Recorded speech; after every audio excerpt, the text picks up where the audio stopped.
I knew the end was coming not because of the quarterly numbers or the whispers in the break room, but because Chad, our new interim CEO, Reed, stepson with a bachelor's degree in recreation management and a minor in failing upwards, had replaced the industrial coffee machine with a kombucha tap that smelled like fermented gym socks. For 12 years, I have been the environmental compliance manager for Apex Industrial Solutions. That's a fancy way of saying I am the only person standing between a rusting, leaking, chemical belching factory and a federal indictment that would make Chernobyl look like a minor parking violation. I know every pipe, every permit, and every skeleton buried under the foundation, metaphorically, and given the safety record before I got here, almost literally. The summon to Chad's office came at 9:15 a.m. on a Tuesday. The email subject line was synergy and realignment. It might as well have said bring a box for your shit. I walked into his office. It used to be his stepfather's office, a room that smelled of old leather, cigar smoke, and fear. Now, it looked like an Apple store had an orgy with a WeWork. Everything was glass and brushed aluminum. Chad was sitting behind a desk that cost more than my car, vaping something that smelled like cotton candy and bad decisions. He wasn't wearing socks. Just those little leather loafers exposing his ankles, which I assume is the uniform for I've never done physical labor in my life. Dana, take a seat, he said, gesturing to a chair that looked like a torture device designed by IKEA. We're doing some pivoting today. Pivoting, I repeated, my voice was flat. I don't do bubbly. I do EPA audits and hazardous waste manifests. Exactly. Look, Dana, we value your legacy here, but we're moving toward a more agile, cloud-native approach to compliance. We need fresh eyes, digital natives, I blinked. Chad, the EPA isn't cloud native. They are federal agents with clipboards and guns who measure parts per million of benzene in the groundwater. I built the compliance system from scratch. It's not an app you download. He smiled that condescending smile. Kind you see on a guy who thinks buying crypto makes him an economist. We've hired a consultancy firm, Green Tech Vision. They're going to automate your workflow. So, unfortunately, we're going to have to let you go, effective immediately. I stared at him. I could hear the hum of the ventilation system, Unit 4 specifically, which I knew had a fraying belt that needed replacing next week or the filtration system would fail. I knew that. He didn't. You're firing me, I said, clarifying the sludge coming out of his mouth. We're right-sizing, he corrected, tapping his vape pen on the desk. Now, if you could just hand over your badge and laptop. Security is outside to help you collect your personal effects. Quick side note before this train wreck gets worse. If you're enjoying watching a nepotism baby destroy a multimillion-dollar company in real time, go ahead and hit subscribe and upvote this mess. It helps the algorithm almost as much as beer helps me tolerate these memories. Chad, I said, standing up. I felt a strange calm washing over me. It was the same calm I felt when I found a leaking drum of solvent in 14 and had to coordinate a hazmat team while the plant manager was hyperventilating in the corner. Just so we are clear, you are terminating my access. You are taking the laptop. You are telling me my services are no longer required. That's the legal gist of it, yeah. Sign here for the severance. 2 weeks pay, 2 weeks. 12 years of keeping this rust bucket legal, 12 years of dodging fines that would bankrupt a small country, and he offers me 2 weeks and a smile. Okay, I said. I reached into my pocket and pulled out my badge. It was worn down, the plastic peeling at the edges. I placed it on his glass desk. It made a distinct click. Then I placed the laptop next to it. The password is on a sticky note under the keyboard. But Chad, the compliance system isn't just files on a drive. We've got it covered, Dana. He waved a hand dismissively, already looking at his phone, probably checking his Tinder or Grindr or whatever platform he uses to disappoint people sexually. Don't be bitter. Bitter? No, I wasn't bitter. I was nuclear. I walked out of that office with security guard heavy breathing behind me, poor Larry, who I've shared Christmas donuts with for a decade, looking at the floor in shame. He knew. Everyone who actually worked for a living knew. I'm sorry, Dana, Larry muttered as we reached the front gate. Don't worry about it, Larry, I said, lighting a cigarette the second my feet hit the public sidewalk. The smoke tasted like freedom and impending doom. Just do me a favor. Keep your head down tomorrow morning. Around 8 a.m. Why, what's happening at 8 a.m.? The future, I exhaled, or the past coming to collect. One of the two. See, Chad made one critical mistake. He assumed compliance was a department. It wasn't, it was me. And he assumed the automated reports I set up were company property. They weren't.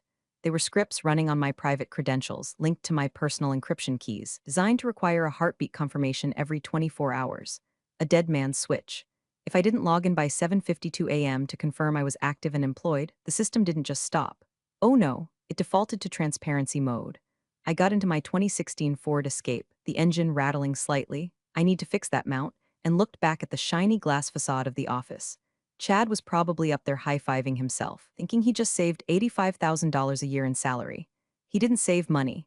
He just pulled the pin on a grenade and shoved it down his own pants. I put the car in drive. I didn't cry. I didn't scream. I just turned up the radio, some classic rock station playing Don't Fear the Reaper, and drove to the liquor store. I had a date with a bottle of gin and a laptop that was about to become the most dangerous weapon in the state. You have to understand something about industrial manufacturing in the Rust Belt. It's not like the tech startups Chad jerked off to in Forbes magazine. It's not clean code and bean-bag chairs. It is a constant, violent war against entropy, gravity, and chemistry.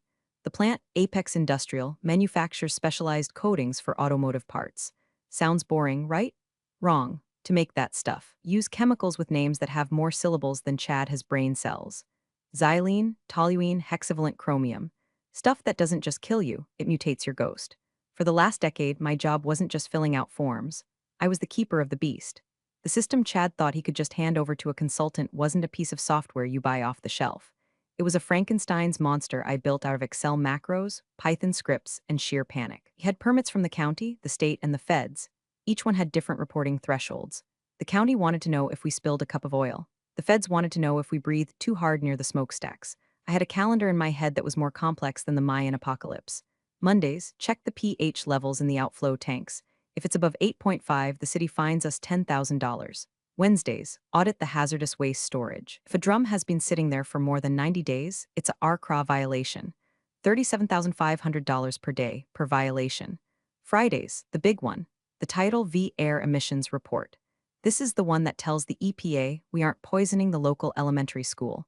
Chad didn't know about the ghosts in the machine. Didn't know that sensor 3 on the north stack always reads high because a bird built a nest in it in 2018 and we never calibrated it back, so you have to manually deduct 12% from the reading to get the real number. If you report the raw number, you just confess to a felony. If you report 0, you're lying to the government. You have to report the calculated number. I was the only one who knew the math. I remember one time, about 4 years ago, the old CEO, Chad's stepdad, a bastard but a competent one, came to me. Dana, he grunted, chewing on a cigar that looked like a turd. The inspector is here. He looks like he didn't get laid last night. Fix it. I walked that inspector through the plant for 4 hours. I dazzled him with spreadsheets. I showed him logs so detailed they included the barometric pressure. I bought him a sandwich from the vending machine. By the end, I was so bored and overwhelmed by my paperwork that he signed the certificate just to get away from me. That was the job. Boring the government into submission while secretly frantically patching leaks with duct tape and prayer. But Chad saw me as overhead. Dana just sits at her computer, he probably told the board. She's legacy cost. He didn't realize that I hadn't had an assistant in 5 years because of budget cuts.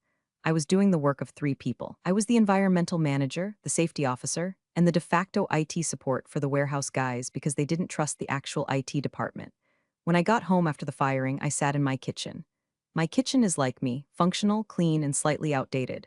I poured a glass of iced tea. I was saving the gin for the main event and looked at the clock. 2:00 p.m. At the plant, the afternoon shift was starting. Right about now. The thermal oxidizer usually spikes in temperature. The alarm would go off in my office. I would remotely adjust the fan speed to cool it down. I stared at my phone, no alerts because I didn't have the app anymore. I imagined the alarm blaring in my empty office. I imagined Chad walking by, hearing it and thinking someone should get that. But there was no someone. The green tech consultants weren't due to arrive until Monday. Chad had created a gap, a 4-day gap where the asylum had no warden. And then there was the cloud log. This was my masterpiece. The EPA requires continuous monitoring. Since our hardware was from the Reagan administration, it couldn't talk to the internet directly. So I wrote a script. The sensors talked to a local server. The server talked to my script, and my script uploaded the data to a secure AWS bucket I managed. The EPA pulled the data from that bucket every morning at 8:00 a.m. sharp. But here is the kicker, the AWS account, it was under my name on my credit card. Expense reported every month. Why? Because corporate IT was too slow to approve a server request in 2017, and I needed it done that day or we would be fined. So I did it myself, shadow IT, they call it.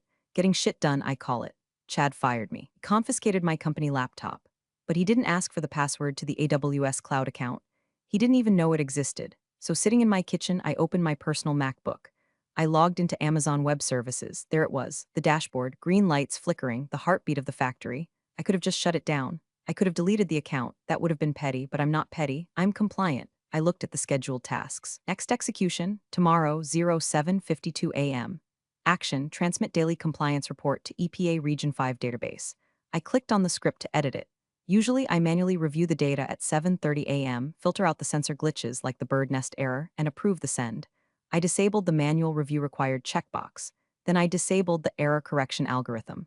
Basically, I told the system, whatever the raw, glitchy, messy, non-compliant sensors see, tell the federal government, tell them everything. I took a sip of tea. It tasted cold and bitter, just how I like it. There is a specific kind of silence that happens when you know a disaster is coming. It's not peaceful, it's heavy. It presses against your eardrums. I spent the evening doing normal things which felt surreal. I fed Mr. Business, my cat, named after the Bob's Burgers character because he has anxiety issues. I watered my ferns. I ate a microwave lasagna that tasted like cardboard and tomato paste. All the while, my laptop sat open on the dining room table, the screen glowing like a radioactive isotope. I checked the raw data stream coming from the plant. Without my daily calibration adjustments, the numbers were looking interesting. The thermal oxidizer was running at 1450 degrees. The permit limit is 1400. Not a catastrophe yet, but a violation. The pH in the water outflow was 9.2. That's basic enough to strip paint. Violation, and the best one? The VOC, volatile organic compounds, monitor in the mixing room. It was reading error 404 sensor fault. When the system sees a sensor fault, my protocol, the one I wrote, says to hold the report and alert the manager, me, to go fix the wire. But without the error correction active, system defaults to EPA protocol. Do you know what the EPA protocol is for dead sensor? You have to assume worst-case scenario discharge until proven otherwise. Essentially, tomorrow morning, the computer was going to tell the government, we don't know what we are emitting, so assume we are emitting pure poison. I poured myself a glass of gin. Cheap stuff, beefeater. It burned going down. I thought about calling Chad. I really did. I imagined his phone buzzing on his nightstand next to whatever overpriced moisturizer he uses. Chad, I would say, you're about to step on a landmine. And he would say, you're just jealous of our synergy, Dana. No, he had to learn. Lesson number 1 in heavy industry. Safety regulations are written in blood. Compliance regulations are written in money. He was about to bleed money. I slept surprisingly well. I woke up at 6:30 a.m., habitual alarm. For a second I panicked, thinking I had to rush to get dressed and beat the traffic. Then I remembered. I rolled over, stretched, and listened to the birds chirping. It was a Wednesday. Usually I'd be in the morning stand-up meeting listening to the production manager scream about quotas. Instead, I made coffee. Good coffee, French press. 07:45 a.m. I sat in front of my MacBook. The terminal window was open. The script was counting down. Status, pre-flight check initiated. Connection, active. Target, US EPA R5 submission portal. I could stop it. I could hit cancel. I could delete the API key and the report would just fail to send. The EPA would flag a missed report, which is a $5,000 fine. Manageable. A slap on the wrist, but Chad didn't treat me like a missed report. He treated me like waste. 07:50 a.m., my phone buzzed. It was a text from Brenda in accounting. Place is a zoo. Chad is walking around with the consultants. They look like high schoolers. Someone asked where the compliance dashboard is. Chad pointed to the fire alarm panel. I miss you, I smiled. The fire alarm panel, classic. 07:52 a.m. on my screen executing upload. Packet 1 of 4 cent, packet 2 of 4 cent, packet 3 of 4 cent, packet 4 of 4 cent. Server response, 200 OK. Receipt confirmed. It was done. The report was in the federal database. A legally binding document stating that Apex Industrial was currently operating in violation of the Clean Air Act, the Clean Water Act, and common sense. And because I was no longer an employee, and my name was stripped from the authorized representative field by Chad's HR team yesterday, the report was submitted under the default generic account, Apex Industrial System auto-generated. I closed the laptop. Mr. Business, I said to the cat, who was licking his butt on the rug, I think we should order breakfast. Waffles? The clock ticked to 8 o'clock a.m. The EPA offices in Chicago open at 8 o'clock a.m. Their automated flagging system takes about 12 minutes to process incoming data and flag critical exceedances. Meant by 8:15 a.m., a red light was going to start blinking on a dashboard in a federal building 300 miles away. By 8:30 a.m., a human being named Steve, I know Steve, he has no soul and loves fines, would look at it. By 9 o'clock a.m., the field agents would be dispatched. I sipped my coffee. The silence in my house was beautiful. The noise was about to start, but for the first time in 12 years, it wasn't my noise. I wasn't there. But I know exactly what happened. I know because in a factory, gossip travels faster than electricity, and I had spies. Brenda accounting and Larry security were my eyes and ears. The text messages started rolling in at 8:45 a.m. Larry, federal plates. 2 black SUVs just pulled up to the main gate. They didn't stop for the badge check. They just flashed badges and drove through. I chuckled. The EPA emergency response team. They don't wait for the gate arm to lift. They are the gate arm. Brenda, Chad just ran out of his office. He looks pale. Who are these guys in the blue windbreakers? Blue windbreakers. That meant it wasn't just a routine audit. That was the Grim Reaper squad. Here's how I imagine the scene based on the frantic texts and my knowledge of federal procedure. Chad probably met them in the lobby, wearing his CEO smile, trying to deploy his handshake. Gentlemen, welcome to Apex. We weren't expecting visitors, but we're always happy to save it. The lead agent, probably Agent Miller, he hates small talk, would say. We received a self-reported critical exceedance alert at 7:52 a.m. indicating uncontrolled release of VOX and pH violation. Where is Dana Kowalski? That was the moment. The record scratch. Chad, Dana is no longer with the organization. We've restructured. Agent Miller restructured. Fired the compliance officer and didn't appoint a replacement before the reporting cycle? Chad, we have consultants. Green Tech Vision. Agent Miller, I don't care if you have the Avengers. Your system just reported that you are dumping caustic sludge into the municipal water table. We are issuing an immediate cease and desist order. Shut it down. Brenda, OMG, they are shutting us down. The alarm is going off. Chad is screaming at the consultants. The consultants are crying. The shutdown order, it's the nuclear option. It doesn't mean stop working for an hour. It means cut the power to the manufacturing lines, vent the pipes, send the workers to the break room. Every minute the line is down costs the company roughly $4,500 in lost revenue. Larry, they just put yellow tape around the mixing room. They're taking samples. Chad is trying to call his dad, the founder. Dad is in Florida playing golf. This is amazing. I pictured Chad, sweating through that cheap dress shirt. He had probably thought compliance was just a box to check, a nuisance. He didn't realize it was the structural integrity of the entire business. I decided to do a little laundry, folded some towels. The mundane nature of my morning was the perfect counterweight to the chaos I had unleashed by simply not doing my job. Around 10:30 a.m., my phone rang. A known number, I let it go to voicemail. I checked the transcription a minute later. Miss Kowalski, this is Agent Miller, EPA Region 5. We're currently on site at Apex. We have some questions regarding the data logs from this morning. The current management seems unable to access the historic calibration records. Call me back. I didn't call him back. I'm a private citizen. I have no obligation to the EPA. Then the second call. Caller ID, Apex HQ. It was Chad. I stared at the phone vibrating on the counter. It buzzed angrily like an insect trapped in a jar. I let it ring until it stopped. Then it rang again immediately, and again he was panic dialing. The CrossFit clown was realizing that his agile management style couldn't bench press a federal indictment. I picked up the phone on the fourth attempt. I didn't say hello, I just listened. Dana, thank God, pick up. His voice was an octave higher than usual. He sounded like a teenager who just crashed his dad's Porsche. This is Dana, I said, my voice calm, smooth, professional. Dana, look, there's been a misunderstanding. The EPA is here. They're tearing the place apart. They're saying the system reported a leak, but there's no leak, it's a glitch. You know how to fix the glitches, right? I do, I said. It's a calibration error in the sensor array. Requires a manual offset adjustment based on the humidity and barometric pressure. Yes, exactly. Can you just log in and tell them that? Just remote in and fix it? I took a long, slow drag of my cigarette. I don't smoke inside usually, but today was a special occasion. Chad, I said, I can't do that. Why not? I'll pay you. I'll pay you for the day. Consultant rate. I can't do that because I don't work for Apex anymore. And accessing corporate systems after termination would be a violation of the Computer Fraud and Abuse Act. I'd be hacking. You wouldn't want me to commit a felony, would you? Dana, please, they shut down the line. We're losing $5,000 a minute. That sounds like a management problem, I said. You should ask your green tech visionaries. Maybe they can disrupt the EPA. Dana stopped damn around. He screamed. The facade cracked. The rage spilled out. You did this. You set this up. I didn't do anything, Chad. That's the point. I did nothing. You fired the pilot mid-flight and are surprised the plane is crashing. I hung up. Then I blocked his number. But I wasn't done. I knew how corporate panic worked. He would go to HR. Then he would go to legal. Then they would come to me. I went to my laptop and opened a Word document. Typed a header, proposal for crisis remediation and consulting services. I looked at the cursor blinking.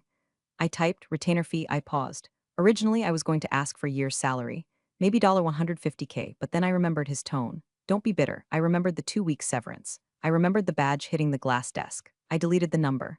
I typed $2 million and 0 cents inflation. I whispered to the cat, it's a bitch. Noon, the situation at Apex had graduated from dumpster fire to landfill inferno. According to my network, the EPA hadn't just shut down the mixing line. They had issued a site-wide stop work order.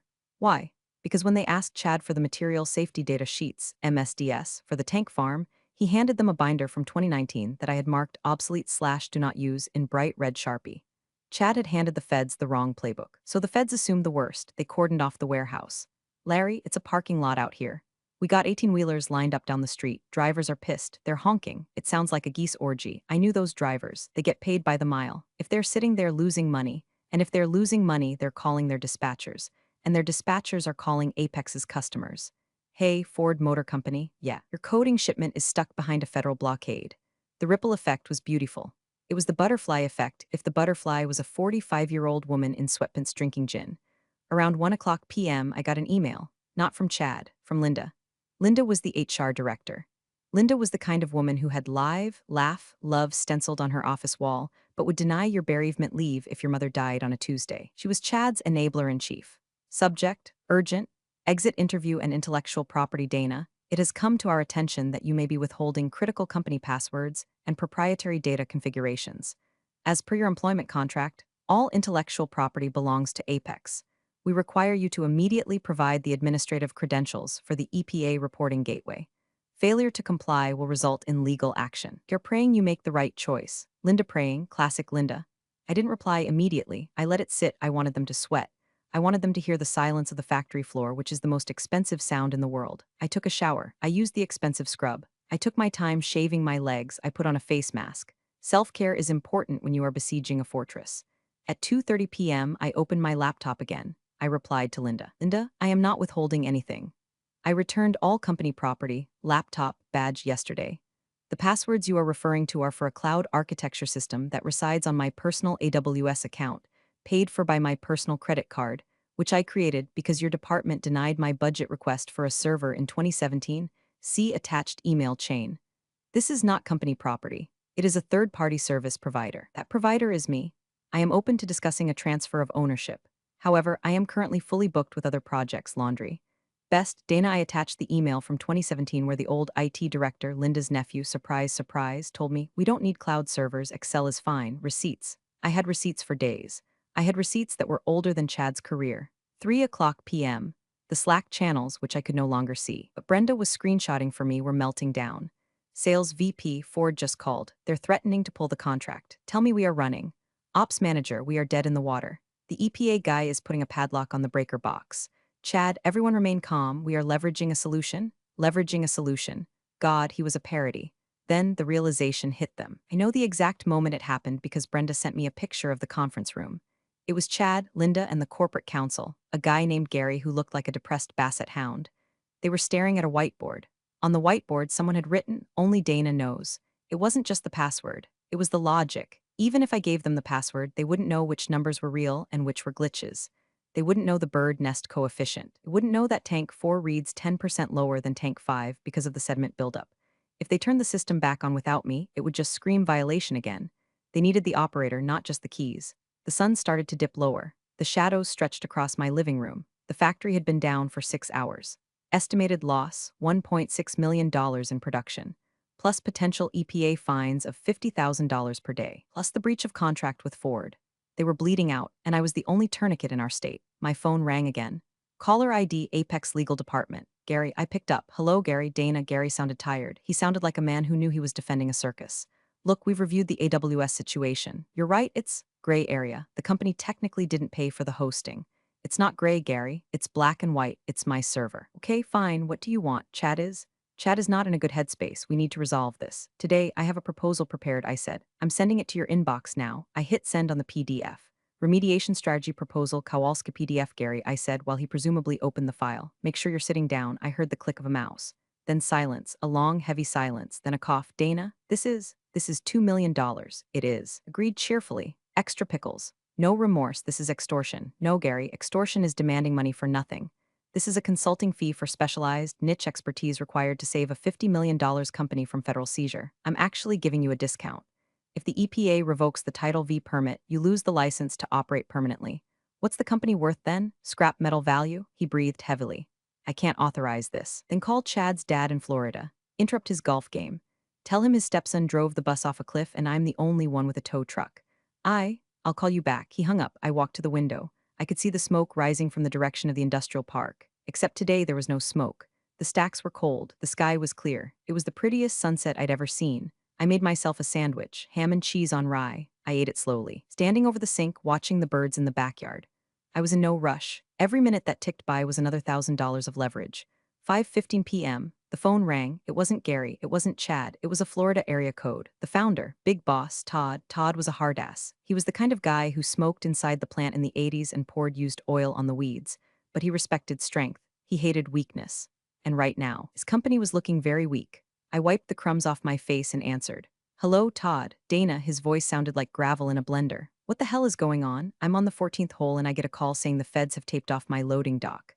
Chad fired me yesterday, Todd. He fired me, confiscated my equipment, and didn't ask for the transition protocols for the compliance system. The system auto-reported a fault this morning. The boy is an idiot. Todd grunted. I knew I shouldn't have let his mother talk me into giving him the reins. He thinks he's Elon Musk because he knows how to use Twitter. He's certainly disrupting the industry, I said dryly. He says you're holding the data hostage. Says you want $2 million. I'm not holding anything hostage. The data is on a private server I maintain because your IT department wouldn't. I offered to sell the server and my expertise to fix the mess Chad made. That's the price. $2 million is steep, Dana. That's a lot of zeros. The EPA fine for Title V violations starts at $37,500 per day per violation. The breach of contract with Ford is probably $500K. The lost production is $1.6 million a day. By tomorrow morning, you've lost more than my fee. By Friday, you're bankrupt. Silence. I could hear the wind blowing into his phone. He was probably standing on the fairway, staring at a sand trap. If I pay it, Todd said, his voice dropping low, can you fix it? Can you get the feds off my back? I can. I have the historical data to prove the sensor fault.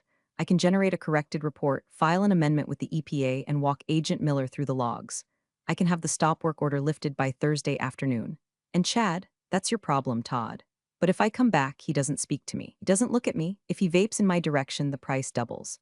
Todd let out a short, bark-like laugh. Fair enough, you're a shark, Dana. I should have made you CEO instead of that little shit. You should have, I agreed, but here we are. I'll have legal draw up the agreement. Wiring instructions, escrow, I said. I don't touch a keyboard until the money is confirmed in a third-party escrow account. Smart, fine. Expect the DocuSign in an hour. He hung up. I put the phone down. My hands were shaking slightly, not from fear, from adrenaline. I had just negotiated a retirement package that was larger than my cumulative lifetime earnings. But it wasn't over. The money was paper.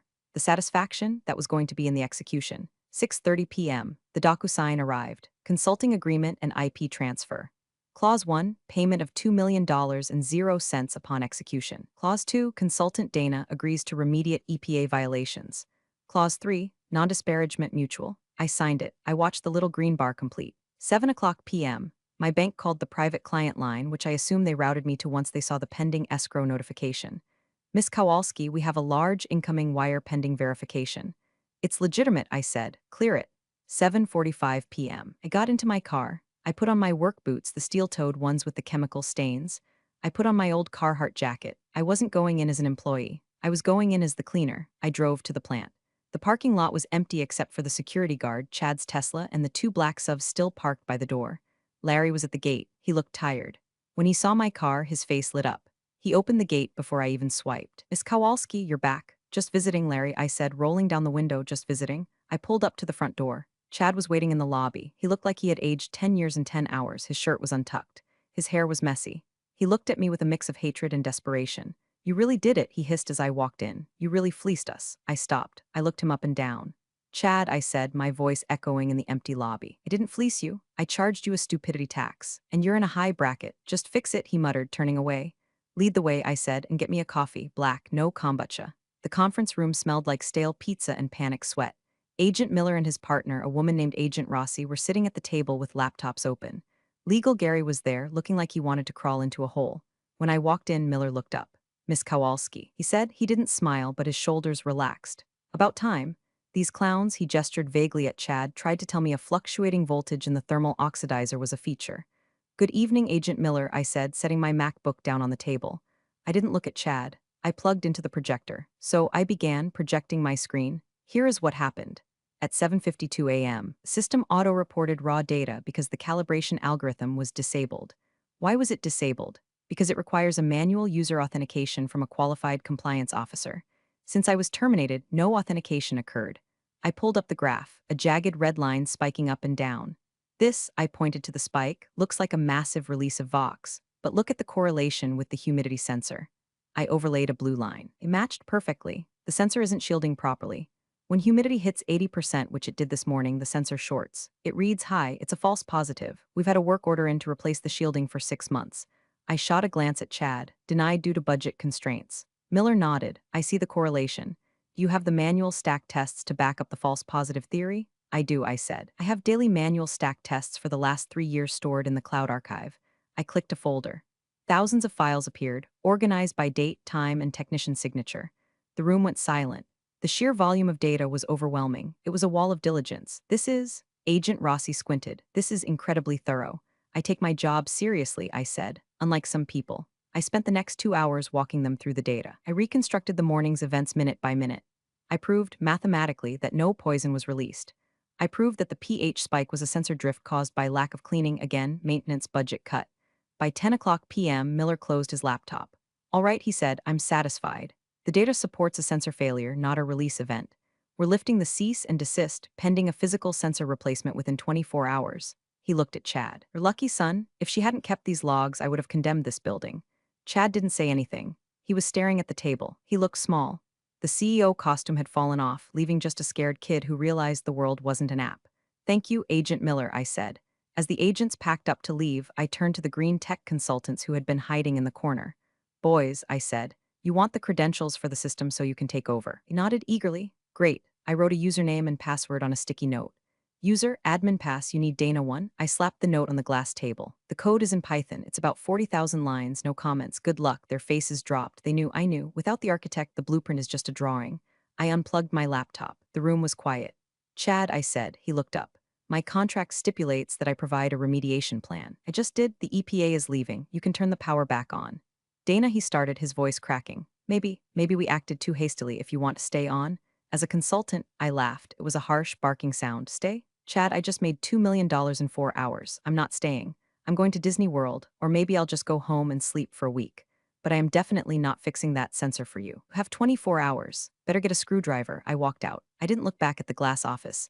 I didn't look back at the fermentation jar. I walked out to the parking lot where the air smelled like ozone and wet pavement. You'd think walking away with the money would be enough. And for a normal person, maybe it would be.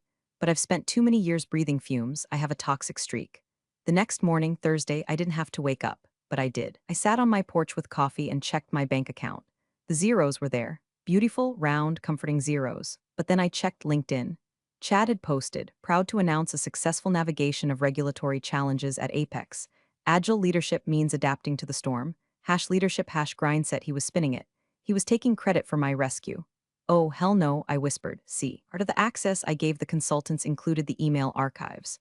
But what I didn't tell them, and what they were too stupid to check, was that I had a BCC rule set up on the compliance server. Every automated alert, every failure notice, every frantic email from me to management warning them about this exact scenario. It was all archived. And since I was now an independent consultant who had completed her contract, I was no longer bound by employee confidentiality regarding public safety risks. I opened a Tor browser. Yes, I know how to use Tor. I'm in compliance. I know how to hide things and how to find things. I navigated to the tip line for Industry Watchdog, the trade publication that everyone in our sector reads, the one Ford's procurement officers read. Subject, whistleblower dump, Apex Industrial ignored 4 years of safety warnings. I uploaded the PDF, not the data, the emails, the ones where Chad denied the budget for the sensor, the ones where Todd, the dad, told me to make the numbers work, the ones where Linda in HR told me to stop being negative when I reported a gas leak. I hit send. Then I texted Brenda. Hey, how's the mood? Brenda, weird. Chad is strutting around like he won the Super Bowl. He thinks he's invincible. Do me a favor, I texted back. Tell Larry to check the job board at Midwest Coatings across town. Their compliance manager just retired. I put in a good word for him and for you. Brenda, really? OMG, I hate it here. Go now. Before noon. Why before noon? Because Industry Watchdog updates their news feed at 11:30 a.m. At 11:35 a.m., my phone blew up with notifications from former coworkers. Larry, did you see the article? Holy shit. I clicked the link. Headline, leaked emails reveal Apex Industrial ignored critical safety warnings before EPA shutdown. Subtitle, interim CEO rejected safety repairs to fund office modernization. There was a picture of the emails. Redactions were minimal. You could clearly see Chad's signature block with his stupid sent from my iPhone tagline. The article detailed everything. The nepotism, the negligence, the fact that they had to pay a former employee a multimillion-dollar ransom to save the plant. Ford Motor Company doesn't like bad press. They like green supply chains. Within an hour, I heard via Brenda, who was packing her box, that Ford had suspended their contract pending a quality audit. Chad wasn't just fired. He was radioactive. No one in the industry would hire him to run a lemonade stand. I sat back in my chair. The sun was warm. I had the money. I had the truth out there. And I had salted the earth so thoroughly that nothing would grow in Chad's garden for a decade. This wasn't just petty. This was compliance. I was complying with the laws of karma. 3 months later, I'm standing in the aisle of a Home Depot, not the one near the plant, one in Florida. I bought a condo, it's near the beach. It has a screened-in porch for Mr. Business. I'm looking at air filters. Force of habit, even now. I see a MERV 13 filter and I think about particulate matter counts. My phone buzzes, it's a LinkedIn notification. Chad open to work, viewed your profile. I smirk. I heard Todd fired him the day the article came out. Last I heard, Chad was trying to launch a podcast about resilience in business. It has 12 listeners. I also heard Apex was bought out by a competitor for pennies on the dollar. They gutted the management team. Brenda is the CFO of the new place. Larry is head of security. They asked me to come back, offered me a VP title. I sent them a picture of my toes buried in the sand. I grab a cart, I'm not buying filters, I'm buying paint. Seafoam green, I'm repainting the guest room. You know, people talk about quiet quitting. I didn't quiet quit, I loud quit, I nuclear quit. And sometimes, late at night, when the ocean breeze hits the porch, I wonder if I feel bad. I ruined a family legacy. I embarrassed a young man, an idiot but young. I took a chunk of cash that could have saved 50 jobs. I take a sip of my drink. It's not gin anymore, it's iced tea. I think about the cancer rates in the county where the plant is. I think about the benzene. I think about the time Chad told me my job was overhead. Do I feel bad? I check my bank app. The interest payment alone this month was more than my old annual salary. Nope. I say to the empty room. I open my laptop one last time. I still have the AWS bookmark. I click it. Delete instance? Warning, this action cannot be undone. All historical data will be lost. The plant is under new management. They have their own systems now. They don't need my ghosts. I hover over the button. For a second, I hesitate. That data was my life for 12 years. It was my baby. But my baby grew up and tried to kill me. So I have to put it down. I click YES. The screen goes black. Instance terminated. I close the laptop. I stand up. I walk out to the porch where the sun is setting over the Gulf of Mexico. It's messy. It's humid. It smells like salt and rotting seaweed. It smells like victory. I'm Dana. I fix things. And finally, I fixed my own life. Thanks for watching, you cubicle warriors. Hit that subscribe button. Unless you're my old boss, then you're on your own. Revenge of the coffee pot strikes again.